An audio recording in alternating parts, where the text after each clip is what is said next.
deux cursus qui sont la LCER et la LEA.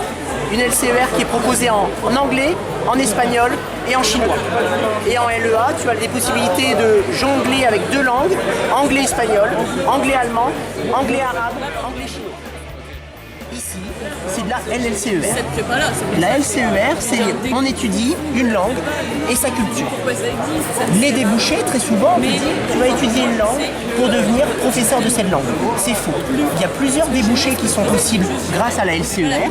Ces débouchés-là, il faut que tu les aies bien en tête parce que c'est pas parce que tu fais une étude d'anglais que tu seras professeur d'anglais derrière.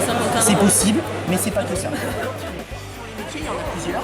À vous de voir en fonction du projet professionnel qui est le vôtre derrière, de bah voilà, tel métier, c'est ce que je veux faire, j'ai suivi tel cursus, donc maintenant je me dirige vers ça.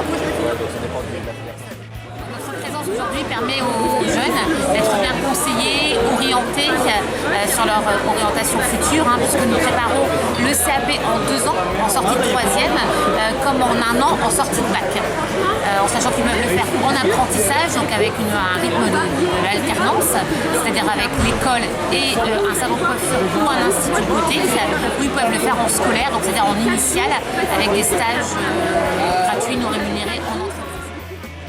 Les salaires ils peuvent tourner autour de à partir de 1 500 € et ça peut évoluer en fait. Plus tu travailles dans une grosse entreprise, plus tu auras un salaire conséquent. Il y a tellement de choses à faire dans la formation que tu peux vraiment passer du tout au tout. Je m'appelle Rogine, je suis en TG2 et aujourd'hui je suis venue au forum pour voir les formations pour mes études. Donc moi c'est soit professeur des écoles ou soit professeur d'espagnol. Pour professeur des écoles, j'ai pas encore trouvé de licence, mais j'ai vu la licence d'espagnol et du coup je poursuis pour voir les licences. En partie tote bag, voilà.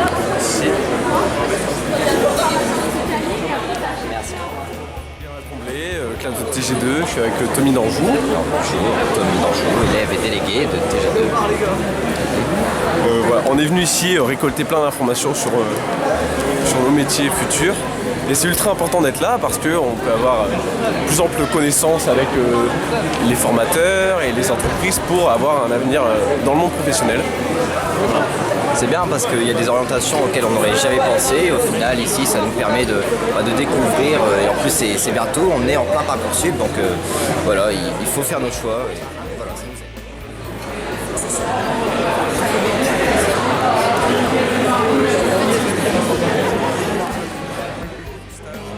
En fin de 3e année. 2 mois de stage. C'est 2 mois de stage en fin d'année, généralement c'est avril. Et ça te donnera une première approche du métier que tu fais.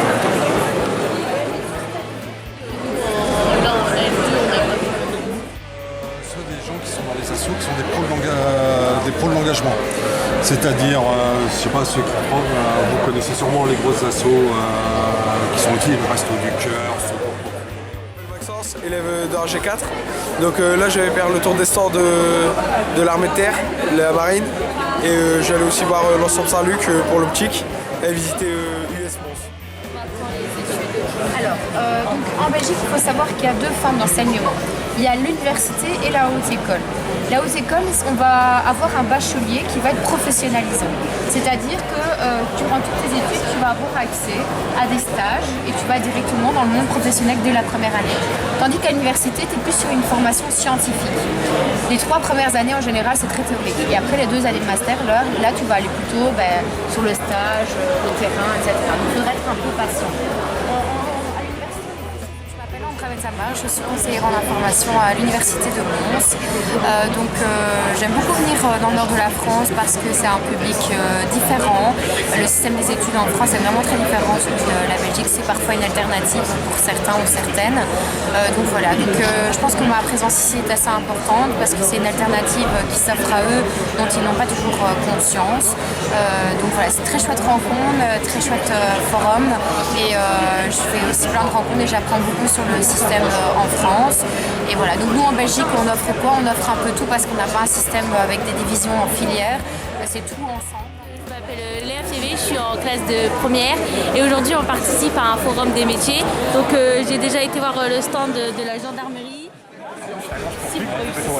Ensuite vous allez partir en formation. Donc les gendarmeries en école de gendarmerie. Les sous-officiers, c'est 8 mois d'école. Au revoir, merci. Et les officiers, 2 ans très grande disponibilité et être altruiste. Parce que forcément, vous allez travailler avec L'armée de l'air avait offert des bons vols Ouais. aux jeunes qui avaient la mention très bien en B. Je suis élève en première générale et je cherche des informations pour faire du droit. Des terrains de stage. Donc on va jusque demain. On va de Caudry de Caton. Je m'appelle Méliana Wanek, je suis en TG2 au lycée Jacquard de Caudry. Moi plus tard je voudrais être toiletteuse mais malheureusement il n'y a pas de formation ici donc je suis allée me renseigner à l'IFSI au cas où si jamais ça finit par m'intéresser. Et j'ai trouvé ça vraiment super intéressant et c'était super bien expliqué, les dames étaient super gentilles donc c'est agréable de venir visiter le forum des métiers. L'intelligence artificielle, d'accord. Et puis derrière, ce qui éventuellement t'intéresse aussi, le master en Bac+5 en cybersécu ou en ingénierie.